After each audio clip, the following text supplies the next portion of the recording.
I make my students hand copy things like this. And I tell them, if you make one mistake, I'll fail the entire class. I'm lying. And they work hard on it. One time, the first word was wrong.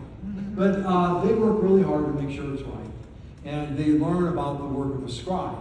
All that said is, if I came in the middle of copying this and told them, oh, I want this section over here, and every time it's this name for God, I want this name there, and I want you to move this stuff around. That's how scholars believe the Old Testament was written.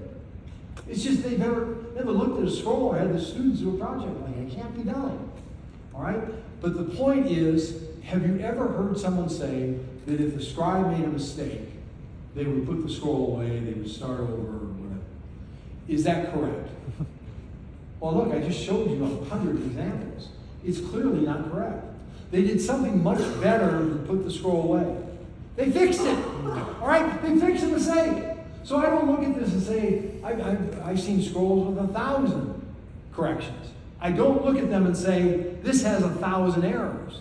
I say, this has 1,000 corrections to make sure it's 100% right.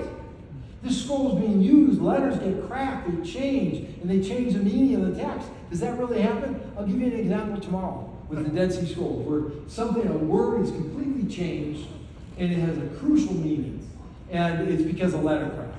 So things happen, they have to repair them and make sure they're right. But obviously they've skipped lines and they spelled words wrong, and they made eyeglasses weren't invented until 1300. So you've heard the joke about the monk who's copying scripture and he gets eyeglasses, and he says, it says celebrate, not celibate. All right.